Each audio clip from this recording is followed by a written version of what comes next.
In an unforeseen moment that caught the world by surprise, the legendary Hollywood figure Sylvester of the correspondence rendered fans, the media, and even his own staff utterly silent.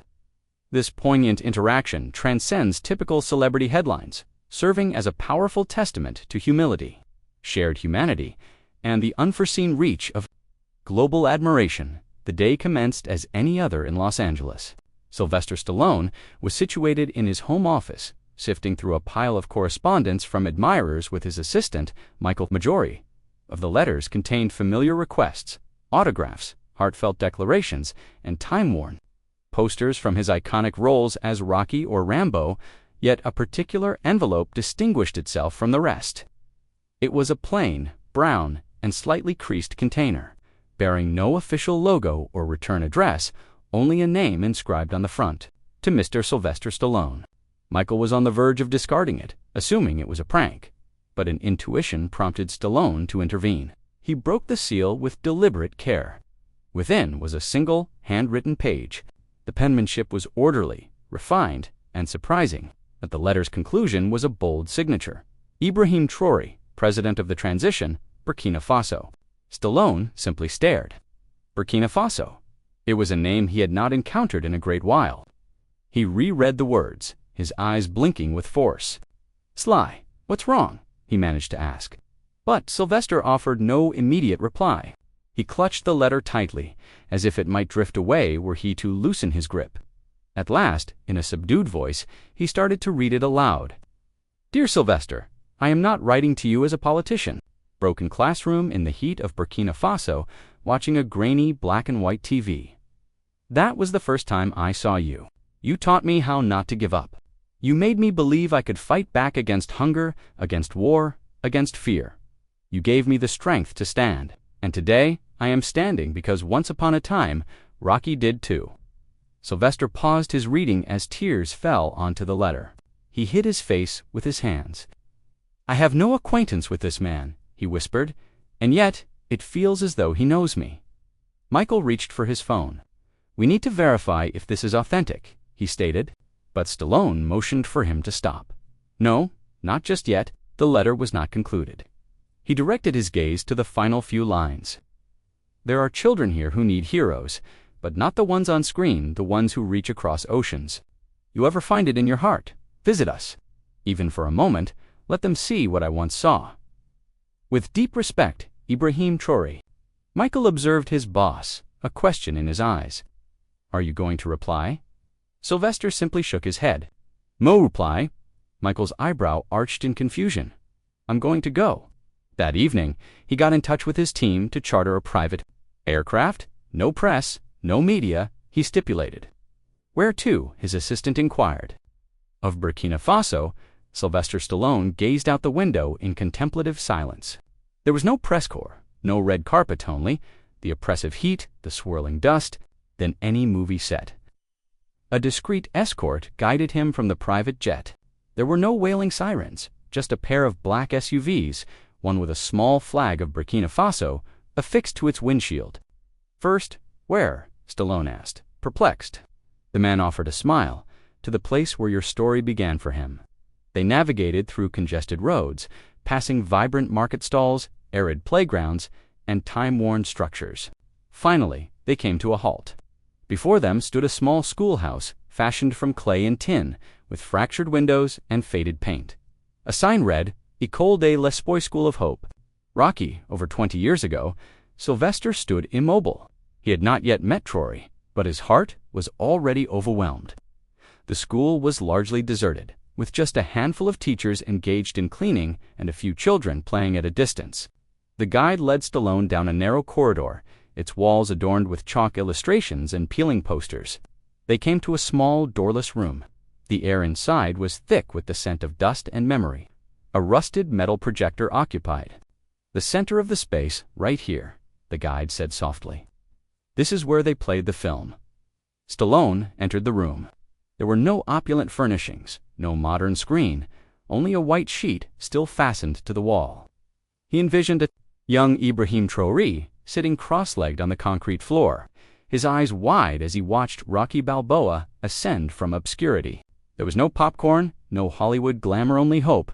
Suddenly, a small barefoot boy wandered in, his expression curious. He looked at Stallone with large, inquisitive eyes. "C'est toi, Rocky," he whispered on the boy's shoulder, and smiled. Inside, the past and present converged. That evening, Stallone sat in the quiet of the guest house provided for him, rereading President Traoré's letter repeatedly. Each word resonated more deeply than the last. A knock came at the door. It was a young woman dressed in traditional attire. She presented him with a small box, smiled, and departed without a word. Within the box lay a simple, hand-carved wooden bracelet and a second note. "Mr. Stallone, you owe us nothing, but you have already given so much. Tomorrow, if your heart allows, I would be honored to meet you. Not as a fan, but as a friend.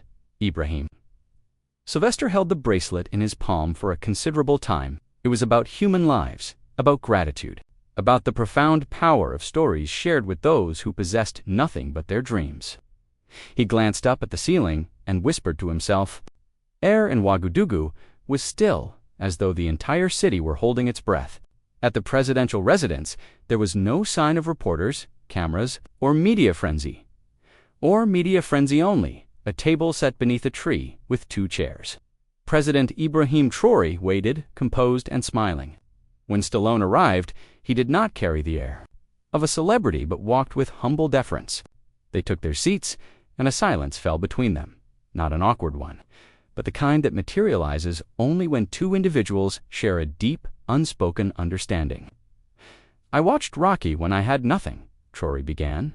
"It made me feel strong, like I could fight for something better." Then Traoré introduced a 3rd chair, placing it between them. "For someone else," he explained. "For who?" Stallone asked. Following their quiet conversation, President Traoré gave Stallone a sealed brown envelope. "Read this when you are alone," he advised gently. That evening in his guest room, Stallone sat on the bed's edge and opened it, some decorated with drawings in the corners. They were from orphans, schoolchildren, and street boys who had once felt invisible. One letter said, "Dear Rocky, I run like you in the mornings before school because it makes me feel alive." Another read, "You punched the bad man. I want to punch. Hunger, thank you." Tears streamed down Stallone's face before he was even aware of them. These were not fan letters. They were expressions of gratitude from children who had been given hope by a movie and a leader who never forgot his roots. One piece of paper had a single, barely legible line. "When I'm scared, I remember Rocky got up." Stallone folded it, tucked it into his shirt pocket, and whispered, "I'm not the hero here. These kids are." Children ran barefoot in the dirt, their shouts, laughter, and songs filling the air. The moment Stallone stepped out of the vehicle, he was encircled. But they didn't chant Rocky or ask for autographs. They embraced him. "For you," she said with a shy smile. He held it as if it were a priceless treasure. Traoré watched from a distance, his eyes filled with pride. "They don't see a celebrity," he remarked. "They see someone who never gave." Up in that instant, surrounded by laughter and worn-out sandals, Stallone understood that this journey was not about him. It was about every child who held on to the belief that the world could be changed, even just a little, by kindness, courage, and a story. As he was leaving, a child ran up and whispered something in his ear. Whatever the words were, they made him cry once more, but this time the tears were of hope. Back at the guest house, Sylvester Stallone found sleep impossible. He lay on the bed, staring at the ceiling, the faces of the children, their joy, their pain, their innocence replaying in his mind. His phone buzzed. "Should we correct it?" Stallone did not reply. Meaning of survival. He wrote about Ibrahim Traoré's humility and how one man had achieved more for his people with so little than Hollywood ever had with its billions. He wrote, "I came here thinking I was famous, but now I'm just learning what it means to be human." When he was done, he folded the note and set it on the nightstand. Then, quietly, he knelt beside the bed and prayed not for himself or his career, but for the children who still ran in the dust with broken shoes and unbroken dreams. The next morning, President Traoré invited Stallone to a quiet gathering beneath a large baobab tree. Only a few people were in attendance, some teachers, a nurse, and 4 orphans recently placed in a new care program. There were no microphones, no journalists, just people. Traoré stood holding a small wooden box. "A boy today, I want to give something back, not just to him, but to every child in Burkina Faso." He opened the box. Inside were blueprints and drawings for a film and storytelling academy to be constructed near the very school where he had first seen Rocky. Stallone's jaw dropped. "It won't be fancy," Traoré said with a smile, "but it will be ours, a place where our children can tell their stories and believe they matter." One of the girls clapped her hands with delight. Stallone rose slowly, his emotions palpable. "I don't know what to say," he murmured. "Say nothing," Traoré replied, "but promise you'll help us build it." Stallone placed a hand over his heart. "With everything I've got," and in that moment, a new chapter quietly began in both of their lives. Later that afternoon, they drove to a simple but freshly painted building Stallone hadn't seen before. The sign read, Maison de Resilience, House of Resilience. It was a trauma center. Inside, soft music played, and the walls were covered with colorful murals of animals, warriors, and smiling children. "This is where we help children who've lost their families to war, sickness, or poverty," Traoré explained softly. A nurse led them into a room where 10 children sat in a circle, sharing their experiences. "Quietly, when my village was attacked, I ran and hid for 2 days. I thought I would die." Another child took his hand and whispered, "But you didn't. You're a fighter, like Rocky."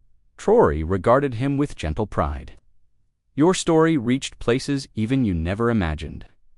A child ran up to him, holding a crayon drawing of Stallone with boxing gloves and wings. "I drew you as a protector," the girl said. He knelt, his eyes moist, and hugged her tightly. "I think you're the real protector," he whispered. Back in the capital, Traoré and Stallone sat for a quiet, live interview with Burkina Faso's national television.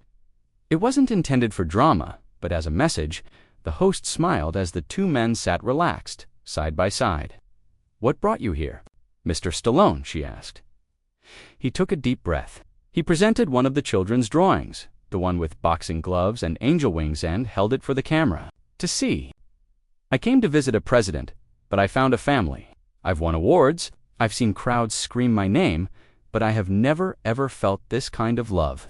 His voice broke, and he wiped his eyes, unable to continue. "We love them for their hearts." Across the country, and later across the globe, millions watched the Hollywood legend cry. Not from pain, but from an overwhelming sense of human connection. That night, Traoré did something extraordinary. He invited Stallone to his home, not the presidential palace. There were no guards, no press, just 2 men sitting on wooden stools under the stars. "My mother used to sit here and pray for rain," Traoré said softly. Stallone took in his surroundings. "You grew up here," Traoré nodded. "We didn't have much, but we had courage. That was enough." They shared a simple meal of rice and grilled chicken, their conversation punctuated by laughter. "People think presidents and actors live different lives," Traoré mused. Stallone looked up at the stars. "You know what this feels like?" Traoré smiled. "Maybe now you will, in that silent communion, devoid of red carpets and golden statues." 2 souls conversed about pain, love, struggle, and hope. The world suddenly felt smaller, safer, and perhaps plain, his heart full and his spirit stirred. 12 hours later, in his Los Angeles home, he sat on his couch and opened the box. Inside was a folded flag of Burkina Faso, stitched with the signatures of children, and a note. "You came as a stranger. You left his family. You will always have a home in Burkina Faso." There was also a golden pin, carved with a lion and a rising sun. Stallone recognized the insignia.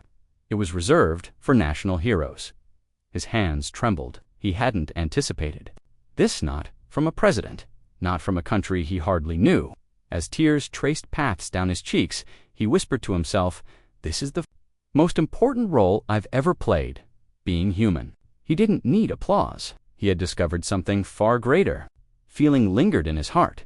It wasn't guilt. He called for the flight attendant. "Can this plane return to Burkina Faso?" he asked softly. "Rerouted." When Traoré received the call, he was outside with local farmers discussing a water project.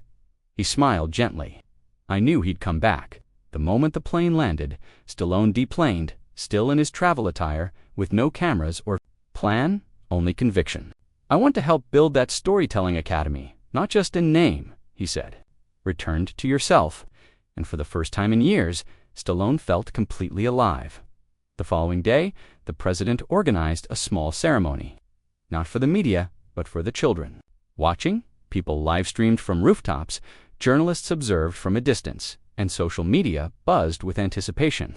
Sylvester Stallone stood on a wooden platform, encircled by barefoot children, as President Traoré introduced him. Once, he taught us to fight through a screen. Today, he teaches us to believe, face to face. I've played heroes. I've trained. I've bled for movies. He held up one of the children's drawings. I came here because of a letter, a simple letter, and in it, the president wrote one line I'll never forget. Mr. Stallone, we don't need your fame. We need your faith in us. He looked out at the children. Children wept, mothers applauded, and even soldiers had tears in their eyes. More significant, humanity. Weeks later, back in Los Angeles, he published the full text of Traoré's original letter online. Reminded me to fight. I became a soldier, then a leader. Not because I was fearless, but because I had hope. That hope came from you. Today I ask you not for charity, but for solidarity. Come meet the children who still carry that same fight. The post went viral, amassing over 300 million views in 2 days. World leaders responded, UNICEF pledged its support, African filmmakers penned open letters of gratitude, and fans across the globe were moved to tears. For the first time in a long while, the internet was not a place of division. That fame is insignificant when compared to kindness. If so, please show your appreciation for this video. Let us begin a chain of empathy. Because somewhere out there, someone is still awaiting a sign that they are seen, that they matter. Perhaps your comment could be that very sign. Thank you for sharing in our tears. Thank you for allowing yourself to feel this story is just the beginning.